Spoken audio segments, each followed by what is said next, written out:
I was only 9 when my mum died of cancer. I'll never forget watching her coffin being lowered into the earth.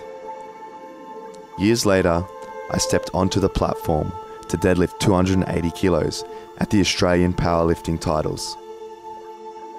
In my head, I pictured that as I reached down to the bar, I was reaching down to the ground to pull my mum's coffin back up and bring her back to life.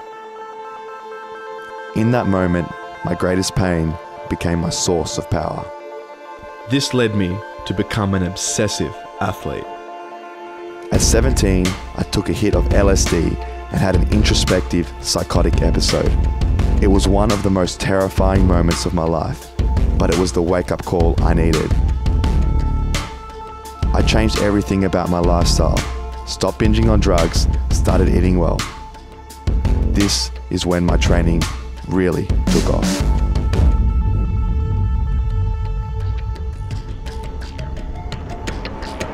I trained vigorously over the next 10 years, implementing every different diet, training program I could find, testing it on myself, and then seeing how I responded. Setting goals and competing at the national level in bodybuilding, strongman, powerlifting, and men's physique competitions. Probably the craziest story was at Melbourne's Strongest Man, where in one of the events, the shoulder medley, I dropped a 110 kilo axle bar from over my head onto my shins. After that bar dropped on me, I split open both my heels. My stepmom, who's a nurse, was at the comp, ran up to me.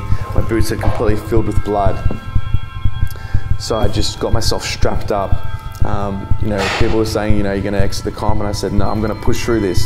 And I dug deep and I found the strength within me to keep going. I wanted to make my grandfather proud, so I committed myself to carrying out the next events in the comp. I strapped my feet to stem the bleeding and charged into the next 2 events.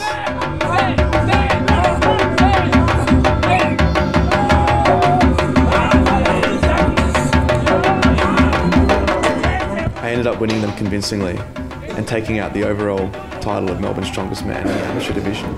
After I received my trophy, the adrenaline had worn out and I collapsed, and I was on crutches for the next 2 weeks. I pushed my body to the extreme. After that comp, I was physically and emotionally spent. I'd put so much into my training that I'd reached the goals, I'd achieved what I wanted to achieve, but inside I was still broken. I was still that lost, scared 9-year-old boy. I knew that if I really wanted to overcome all those thoughts and feelings, that I had to look outside training for that. Up until now, it had been all about me. If I really wanted to grow, I had to give back what I had learned. So I decided that it was time to inspire other people and help it with weight training the way it had helped me. I decided to enroll in an exercise science course.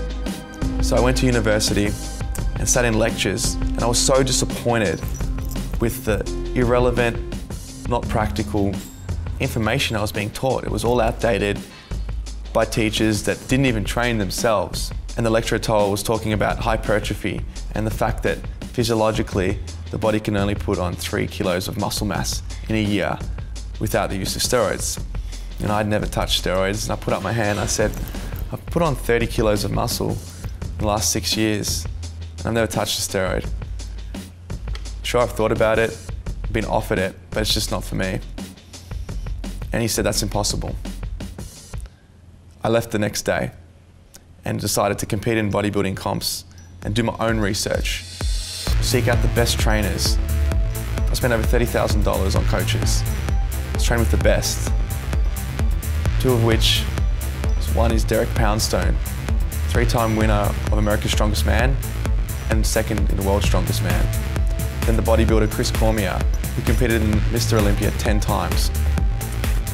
Learning from the best in their own field and integrating all their knowledge is what I've found most beneficial to me and for my clients.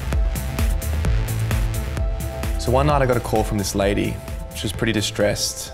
She was telling me how she had a knee surgery booked in a few months and how she could barely walk, and was stacking on the weight every night.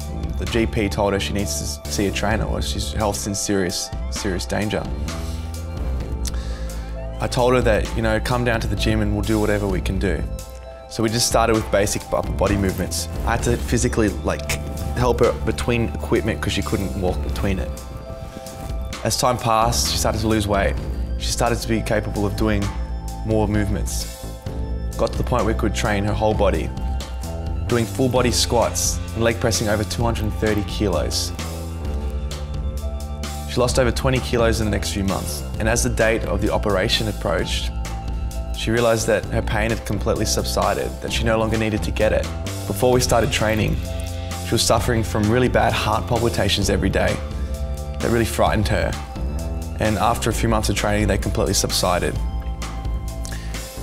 She was really inspired to see how much she was able to heal herself through exercise, and inspired me to see the change in her life from what she was capable of. She wasn't an athlete, she wasn't a bodybuilder, she was just a normal person, a school teacher. That really got to me, and I feel that's where it's at. Your body's a bioenergetic machine. It's a reflection of your mind, and the way you train is also that. I meditate every day.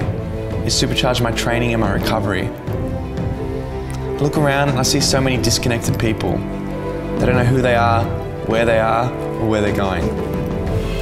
It's time to connect back with ourselves.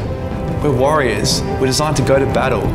But all I see is people sitting in front of computer desks all day, pulling their dicks to porn, and wondering what to do. We need to get back into our bodies. A lot of this is common knowledge in the Eastern traditions.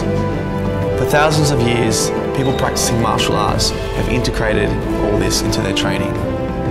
I want to bring this knowledge into the health and fitness industry. I want to start a revolution. That's the change I'm bringing.